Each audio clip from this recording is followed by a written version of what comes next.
नमस्कार श्रोताओं, कहानियों का कारवा चैनल में आप सबका स्वागत है। आज मैं आप लोगों के लिए रविंद्रनाथ टैगोर जी की एक कहानी अपरिचिता लेके प्रस्तुत हुई हूँ। आज मेरी आयु केवल 27 साल की है। ये जीवन न दीर्घता के हिसाब से बड़ा है न गुण के हिसाब से। कॉलेज पास करने के लिए जितनी परीक्षाएं थी सब मैंने ख़त्म कर ली थी। एक दिन था जब मेरे पिताजी गरीब थे। वकालत करके उन्होंने बहुत सा रुपया कमाया। भोग करने का उन्हें पल भर भी समय नहीं मिला। मृत्यु के समय उन्होंने जो लंबी सांस ली थी वही उनका पहला अवकाश था। उस समय मेरी अवस्था कम ही थी। माँ के ही हाथों मेरा पालन पोषण हुआ। माँ गरीब घर की बेटी थी, अतः हम धनी हैं ये बात न तो वो भूलती थी न और मुझे भूलने देती थी। बचपन में मैं सदा उनकी गोद में ही रहा। शायद इसीलिए मैं अंत तक पूरी तौर पर बड़ा नहीं हो सका। आज भी मुझे देखने पर लगेगा जैसे मैं अन्नपूर्णा की गोद में गजानन का छोटा भाई हूँ। मेरे असली अभिभावक थे मेरे मामा। वे मुझसे मुश्किल से 6 वर्ष बड़े होंगे। इसी कारण मुझे किसी भी वस्तु के लिए कोई चिंता नहीं करनी पड़ती। हर कन्या के पिता स्वीकार करेंगे कि मैं एक अच्छा पात्र हूँ। हुक्का तक नहीं पीता। भला आदमी होने में कोई झंझट नहीं है, अतः मैं नितांत भला मानस हूँ। माता का आदेश मानकर चलने की क्षमता मुझ में है, वस्तुतः न मानने की क्षमता मुझ में नहीं है। मैं अपने को अंतःपुर के आदेशानुसार चलने के योग्य भी बना सकता हूँ। यदि कोई कन्या स्वयंवरा हो तो इन सुलक्षणों को याद रखे। बड़े बड़े घरों से मेरे विवाह के प्रस्ताव आए थे, किंतु मेरे मामा का, जो धरती पर मेरे भाग्य देवता के प्रधान एजेंट थे, विवाह के संबंध में एक विशेष मत था। अमीर की कन्या उन्हें पसंद नहीं थी। हमारे घर में जो लड़की आए वह सिर झुकाए आए, वे यही चाहते थे। फिर भी रुपए के प्रति उनकी नस नस में आसक्ति समाई थी। वे ऐसा समझी चाहते थे जिसके पास न धन हो पर जो धन देने में त्रुटि न करे, जिसका शोषण तो कर लिया जाए। मेरा मित्र हरीश कानपुर में काम करता था। छुट्टियों में उसने कलकत्ता आकर मेरा मन चंचल कर दिया। बोला, सुनो जी, अगर लड़की की बात हो तो एक अच्छी खासी लड़की है। कुछ दिन पहले ही एमए पास किया है। सामने जितनी दूर तक दृष्टि जाती है। छुट्टी धू धू कर रही थी। परीक्षा नहीं थी, उम्मीदवारी नहीं थी, नौकरी नहीं थी, अपनी जायदाद देखने की चिंता भी नहीं थी, शिक्षा भी नहीं, इच्छा भी नहीं। होने को भीतर माँ थी और बाहर मामा। इस अवकाश की मरुभूमि में मेरे हृदय उस समय विश्वव्यापी नारी रूप की मरीचिका देख रहा था। ऐसे में ही हरीश आकर बोला, अगर लड़की की ही बात हो तो। मैंने हरीश से कहा, एक बार मामा से बात चलाकर देखो। बैठक जमाने में हरीश अद्वितीय था। इससे सर्वत्र उसकी ख्याति होती थी। मामा भी उसे पाकर छोड़ना नहीं चाहते थे। बात उनकी बैठक में चली। लड़की की अपेक्षा लड़की के पिता की जानकारी उनके लिए महत्वपूर्ण थी। पिता की अवस्था वे जैसी चाहते थे वैसे ही थी। किसी जमाने में उनके वंश में लक्ष्मी का मंगलगट भरा रहता था। इस समय उसे शून्य ही समझो। फिर भी तले में थोड़ा बहुत बाकी था। अपने प्रांत में वंश मर्यादा की रक्षा करके चलना सहज न समझकर वे पश्चिम में जाकर बस गए थे। वहाँ गरीब ग्रस्त की भांति रहते थे। एक लड़की को छोड़कर उनके और कोई नहीं था। अतः उसी के पीछे लक्ष्मी के घट को एकदम औंधा करने में हिचकिचाहट नहीं होगी। यह सब तो सुंदर था, किंतु लड़की की आयु 15 की है, ये सुनकर मामा का मन भारी हो गया। वंश में तो कोई कमी नहीं है, नहीं कोई दोष नहीं है। पिता अपनी कन्या के योग्य वर नहीं खोज पाए। एक तो वर की हाट में महंगाई थी, तिस पर धनुष भंग की शर्त। अतः बाप सब्र किए बैठे हैं, किंतु कन्या की आयु सब्र नहीं करती। जो हो, हरीश की सरस रसना में गुण था। मामा का मन नरम पड़ गया। विवाह का भूमि का भाग निर्विघ्न पूरा हो गया।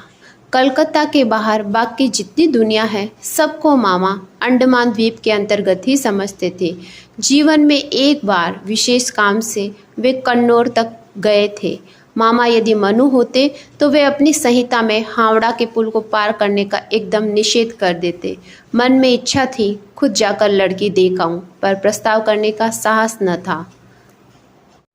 कन्या को आशीर्वाद देने जिनको भेजा गया वे हमारे वीनू दादा थे, मेरे फुफेरे भाई। उनके मत, रुचि और दक्षता पर मैं 16 आने निर्भर कर सकता था। लौटकर वीनू दादा ने कहा, बुरी नहीं है जी, असली सोना है। वीनू दादा की भाषा अत्यंत संयत थी। जहाँ हम कहते अपूर्व, वहाँ वे कहते काम चलाओ। अतः मैं समझा मेरे भाग्य में पंचशर का प्रजापति से कोई विरोध नहीं है। कहना व्यर्थ है, विवाह के उपलक्ष्य में कन्या पक्ष को ही कलकत्ता जाना पड़ा। कन्या के पिता शंभुनाथ बाबू हरीश पर जितना विश्वास करते थे, इसका प्रमाण यह था कि विवाह के 3 दिन पहले उन्होंने मुझे पहली बार देखा और आशीर्वाद की रस्म पूरी की। उनकी अवस्था 40 के ही आसपास होगी। बाल काले थे, मूंछों का पकना अभी प्रारंभ ही हुआ था। रूपवान थे। भीड़ में देखने पर भी सबसे पहले उन्हीं पर नजर पड़ने लायक उनका चेहरा था। आशा करता हूँ मुझे देखकर वे खुश हुए। समझना कठिन है क्योंकि वे बहुत अल्पभाषी थे। जो एकाध बात कहते भी थे तो उसे मानो पूरा जोर देकर नहीं कहते थे। इस बीच मामा का मुंह अबाध गति से चल रहा था। धन से, मान से हमारा स्थान शहर में किसी से भी कम नहीं था। वे नाना प्रकार से इसी का प्रचार कर रहे थे। शंभुनाथ बाबू ने इस बात में बिल्कुल भी योग नहीं दिया। किसी भी प्रसंग में कोई हाँ हूँ तक सुनाई नहीं पड़ी। मैं होता तो निरुत्साहित हो जाता, किंतु मामा को हतोत्साहित करना कठिन था। उन्होंने शंभुनाथ बाबू का शांत स्वभाव देखकर सोचा कि आदमी बिल्कुल निर्जीव है, तनिक भी तेज नहीं है। समधियों में और जो हो सो हो, तेज भाव होना पाप है। अतः मन ही मन मामा खुश हुए। शंभुनाथ बाबू जब उठे तो मामा ने संक्षेप में ऊपर से ही उनको विदा कर दिया। गाड़ी में बिठाने नहीं गए। दहेज के संबंध में दोनों पक्षों में बात पक्की हो गई। मामा अपने को असाधारण चतुर समझकर गर्व करते थे। बातचीत में कहीं भी कोई छिद्र न छोड़ते। रुपए की संख्या तो निश्चित ही थी, ऊपर से गहना कितने भर और सोना किस दर का होगा यह भी एकदम तय हो गया था। मैं स्वयं इन बातों में नहीं था, न जानता था कि क्या लेन देन निश्चित हुआ है। अतः चतुर व्यक्ति के रूप में मामा हमारे सारे परिवार में गर्व की प्रधान वस्तु थे। जहाँ कहीं भी हमारा कोई संबंधी हो, पर्वत की बुद्धि की लड़ाई में जीतेंगे, ये बिल्कुल पक्की बात थी। इसीलिए हमारे यहाँ कमी न रहे, पर दूसरे पक्ष के कठिन अभाव होते हुए भी हम जीतेंगे, हमारे परिवार की जीत थी। इसमें चाहे कोई बचे या मरे। हल्दी चढ़ाने की रस्म बड़ी धूमधाम से हुई। ढोने वाले इतने थे कि उनकी संख्या का हिसाब रखने के लिए क्लर्क रखना पड़ता। उनको विदा करने में अपर पक्ष का जो नाकोदम होगा, उसका स्मरण करके मामा के साथ स्वर मिलाकर माँ खूब हंसी। बैंड, शहनाई, फैंसी कंसर्ट आदि जहाँ जितने प्रकार की जोरदार आवाजें थी, सबको एक साथ मिलाकर बरबर कोलाहल। मैं विवाह के घर में जा पहुंचा।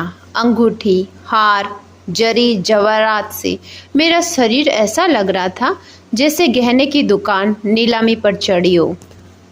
मामा विवाह के घर पहुंचकर प्रसन्न नहीं हुए। एक तो आंगन में बारातियों के बैठने लायक जगह ही नहीं थी। तिस पर संपूर्ण आयोजन एकदम साधारण ढंग का था। ऊपर से शंभुनाथ बाबू का व्यवहार भी निहायत ठंडा था। उनकी विनय में उज्र नहीं था, मुंह में शब्द नहीं थे।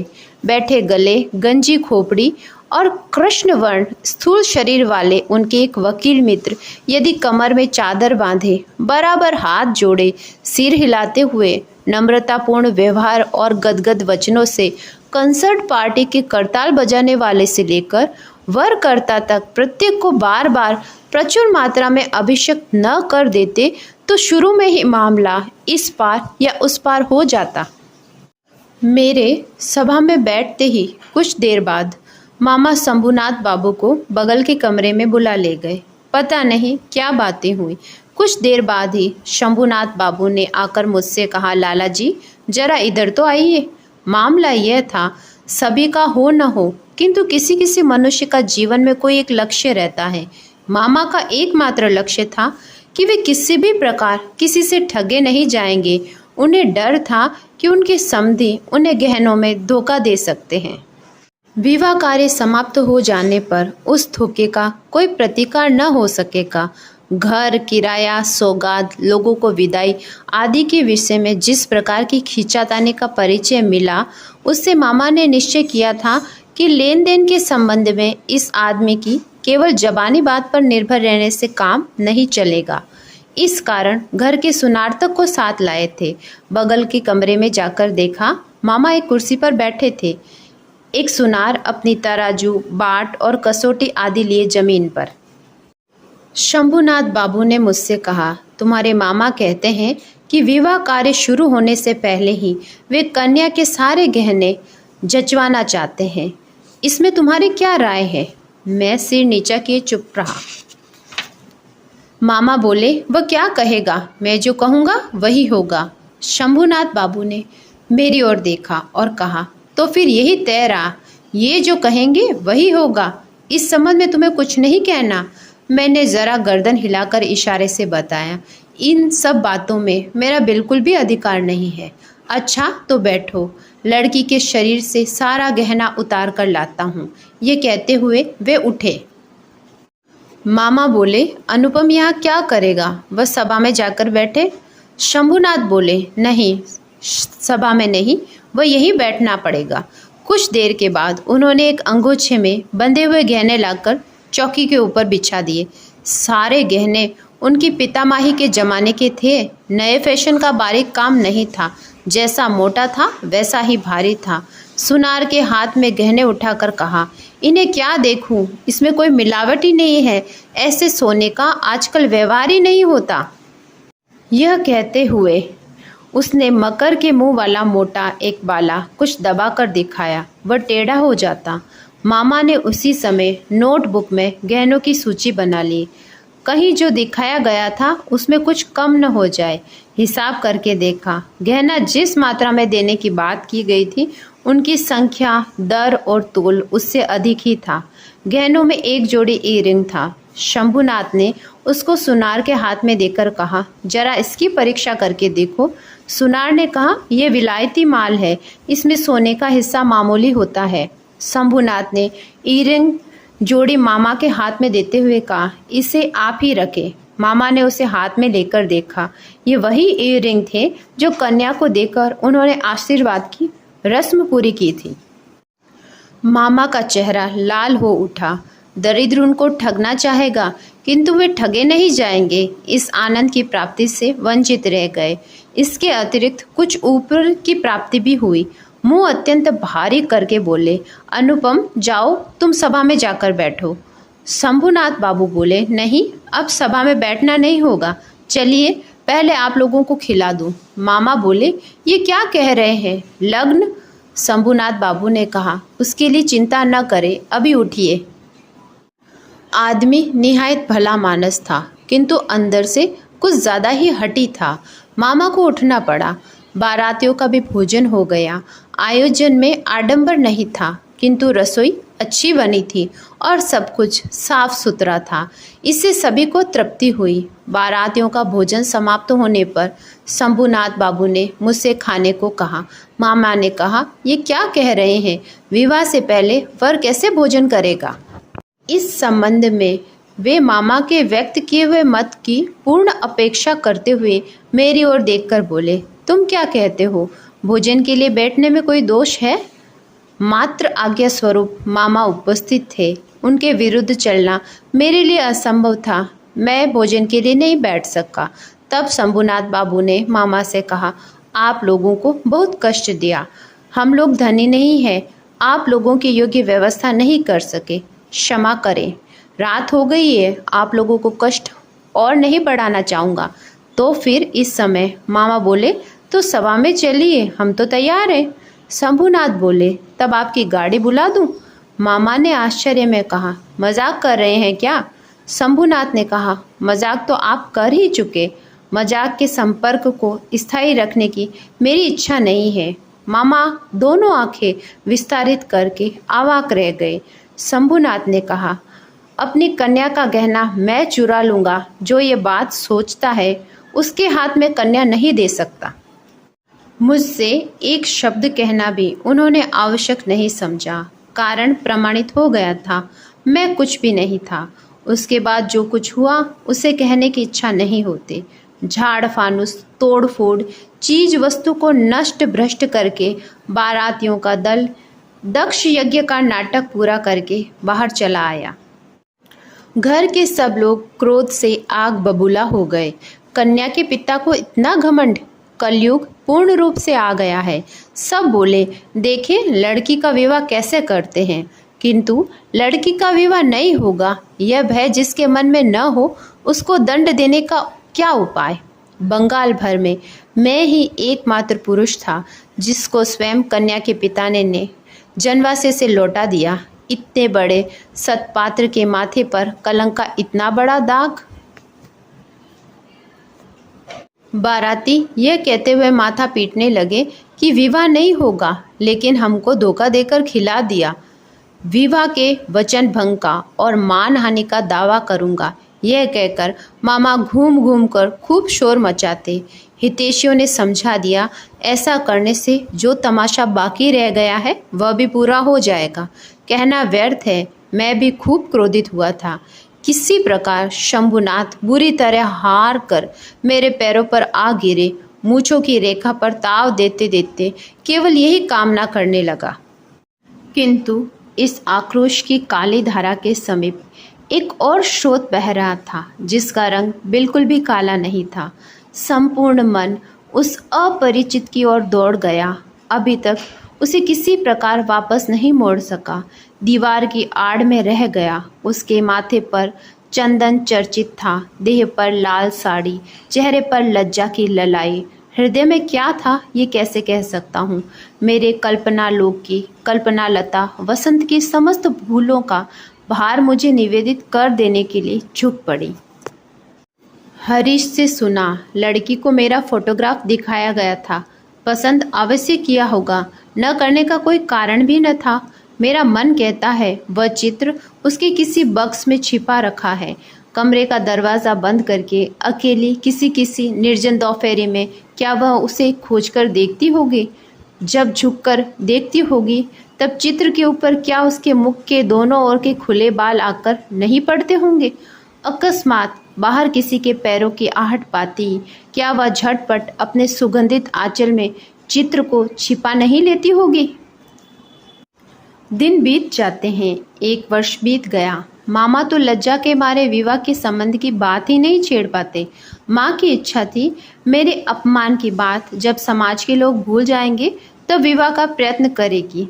दूसरी ओर मैंने सुना कि शायद उस लड़की को अच्छा वर मिल गया है, किंतु उसने प्रण किया है कि वह विवाह नहीं करेगी। सुनकर मन आनंद के आवेश में भर गया। मैं कल्पना में देखने लगा, वह अच्छी तरह खाती नहीं है। संध्या को जाती है तो बाल बांधना भूल जाती है। उसके पिता उसके मुंह की ओर देखते हैं और सोचते हैं, मेरी लड़की दिनों दिन ऐसी क्यों होती जा रही है। अकस्मात किसी दिन उसके कमरे में जाकर देखते हैं कि लड़की के नेत्रों में आंसू भरे हैं।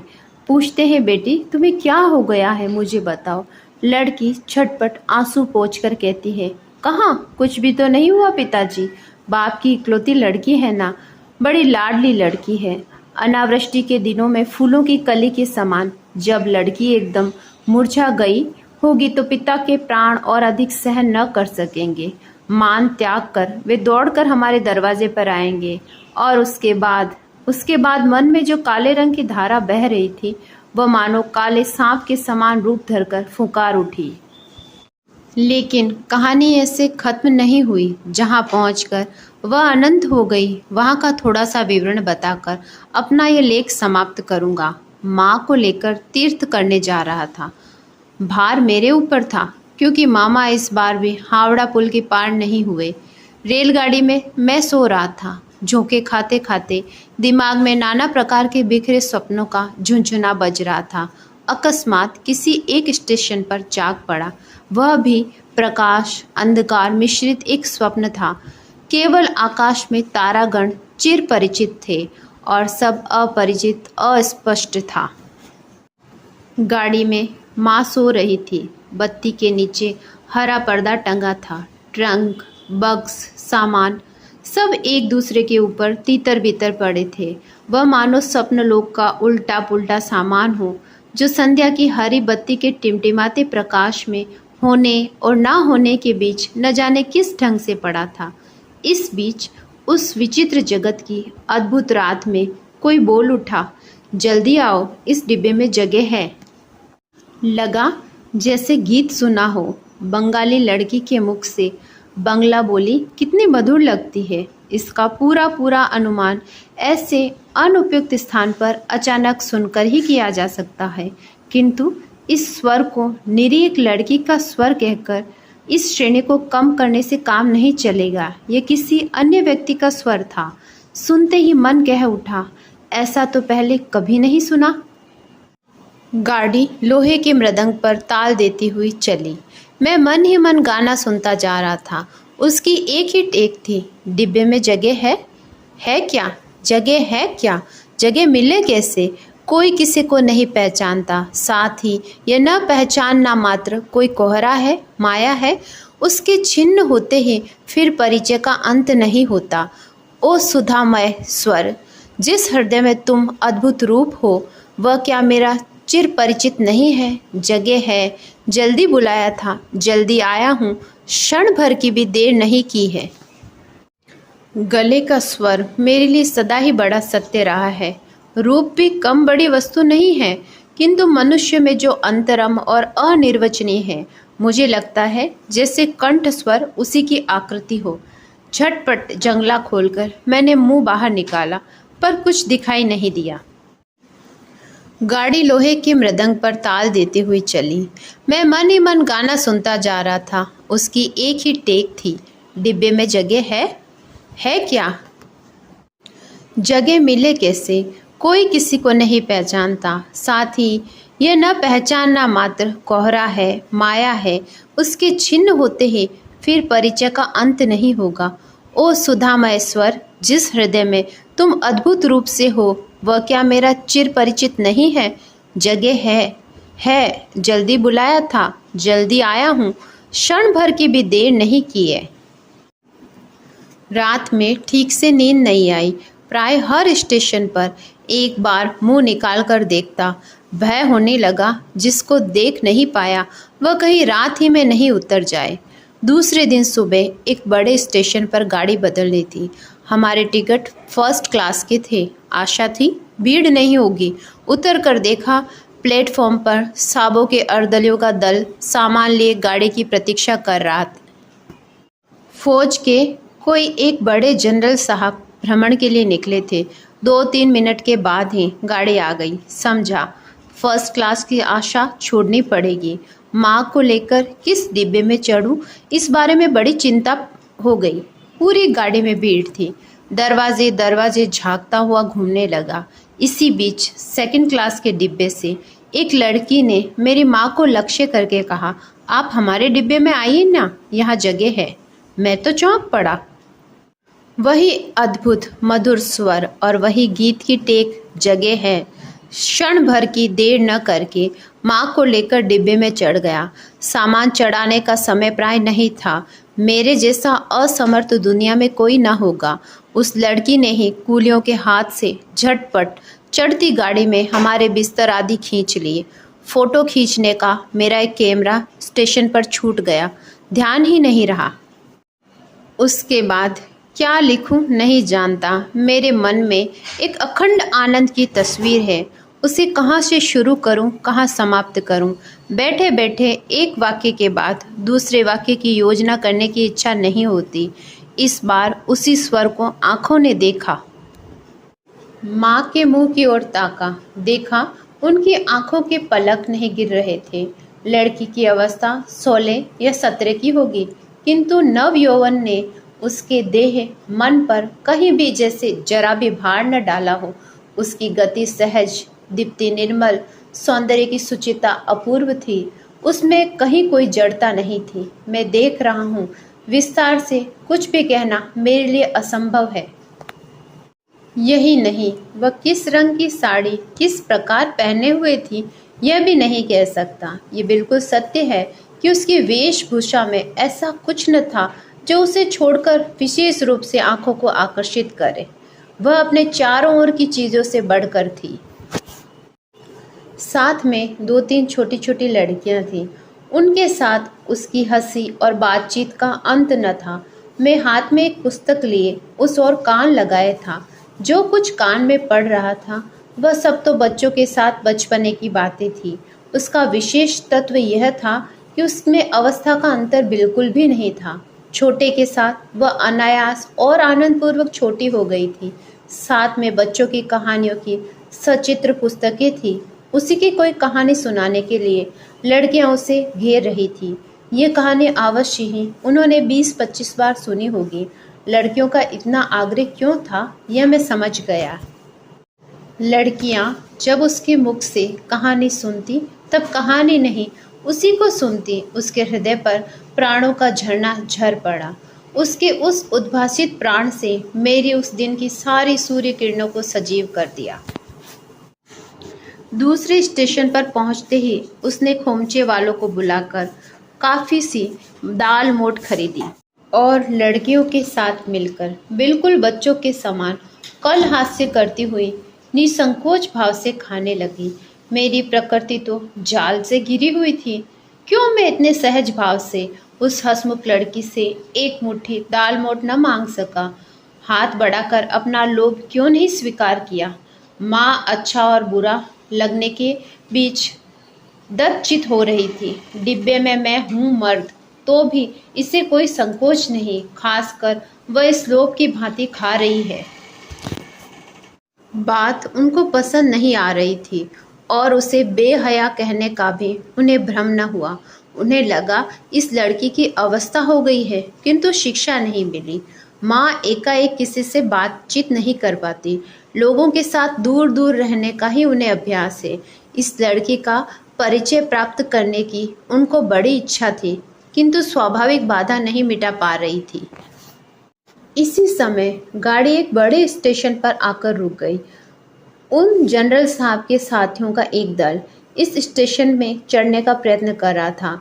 गाड़ी में कहीं जगह नहीं थी। कई बार वे हमारे डिब्बे के सामने से निकले। माँ तो भय के मारे जड़ हो गई। मैं भी मन में शांति का अनुभव नहीं कर पा रहा था। गाड़ी छूटने की थोड़ी देर पहले एक देसी रेल कर्मचारी ने डिब्बों की 2 बेंचों के सिरों पर नाम लिखे हुए 2 टिकट लटकाकर मुझसे कहा, इस डिब्बे की ये दोनों बेंचें पहले से ही 2 साहबों ने रिजर्व कर रखी है। आप लोगों को दूसरे डिब्बे में जाना होगा। मैं तो झटपट घबराकर खड़ा हो गया। लड़की हिंदी में बोली, नहीं, हम डिब्बा नहीं छोड़ेंगे। उस आदमी ने जिद करते हुए कहा, बिना छोड़े कोई चारा नहीं है। किंतु लड़की के उतरने की इच्छा का कोई लक्षण न देखकर वह उतरकर अंग्रेजी स्टेशन मास्टर को बुला लाया। उसने आकर मुझसे कहा, मुझे खेद है, किंतु। सुनकर मैंने कूली कूली की पुकार लगाई। लड़की ने आकर दोनों आंखों में आग बरसाते हुए कहा, नहीं, आप नहीं जा सकते। जैसे हैं बैठे रहिए। यह कहकर उसने दरवाजे के पास खड़े होकर स्टेशन मास्टर से अंग्रेजी में कहा, यह डिब्बा पहले से रिजर्व है, ये बात झूठी है। यह कहकर उसके नाम लिखे टिकटों को खोलकर प्लेटफॉर्म पर फेंक दिया। इस बीच में वर्दी पहने साहब अर्दली के साथ दरवाजे के पास आकर खड़े हो गए। डिब्बे में अपना सामान चढ़ाने के लिए पहले उन्होंने अर्दली को इशारा किया, उसके पश्चात लड़की के मुंह की ओर देखकर, उसकी बात सुनकर, मुख मुद्रा देखकर स्टेशन मास्टर को छुपा कर उसको ओट में ले जाकर पता नहीं क्या कहा। और देखा गया गाड़ी छूटने का समय बीत चुकने पर भी और एक डिब्बा जोड़ा गया। तब कहीं ट्रेन छूटी। लड़की ने अपना दल बल लेकर फिर दोबारा दाल मोठ खाना शुरू कर दिया और मैं शर्म के मारे जंगले के बाहर मुंह निकालकर प्रकृति की शोभा देखने लगा। गाड़ी कानपुर में जाकर रुकी। लड़की सामान बांधकर तैयार थी। स्टेशन पर एक अबंगाली नौकर दौड़कर उनको उतारने का प्रयत्न करने लगा। तब फिर माँ से न रहा गया। पूछा, तुम्हारा नाम क्या है बेटी? लड़की बोली, मेरा नाम कल्याणी है। सुनकर माँ और मैं दोनों चौंक पड़े। तुम्हारे पिता? वे यहाँ डॉक्टर है, उनका नाम शंभुनाथ सेन है। उसके बाद ही वे उतर गई। मामा के निषेध को अमान्य करके, माता की आज्ञा ठुकरा कर मैं अब कानपुर आ गया हूँ। कल्याणी के पिता और कल्याणी से भेंट हुई, हाथ जोड़े हैं, सिर झुकाया है। शंभुनाथ बाबू का हृदय पिघला है। कल्याणी कहती है, मैं विवाह नहीं करूँगी। मैंने पूछा क्यों? उसने कहा, मात्र आज्ञा है। मैं अवाक, इस ओर भी मातुल है क्या? बाद में समझा, मातृभूमि। वह संबंध टूट जाने के बाद से कल्याणी ने लड़कियों को शिक्षा देने का व्रत ग्रहण किया है, किंतु मैं आशा न छोड़ सका। वह स्वर मेरे हृदय में आज भी गूंज रहा है। वह मानो कोई उस पार की वंशी हो, मेरी दुनिया के बाहर से आई थी, मुझे सारे जगत के बाहर बुला रही थी।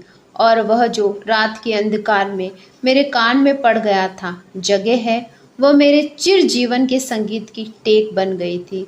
उस समय मेरी आयु थी 23, अब हो गई है 27। अभी तक आशा नहीं छोड़ी है, किंतु मातुल को छोड़ दिया।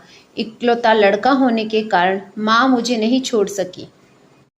तुम सोच रहे होगे मैं विवाह की आशा करता हूँ। नहीं, कभी नहीं।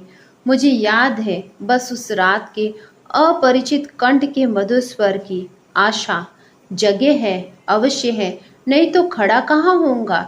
इससे वर्ष के बाद वर्ष बीतते जाते हैं। मैं यही हूँ, भेंट होती है, वही स्वर सुनता हूँ।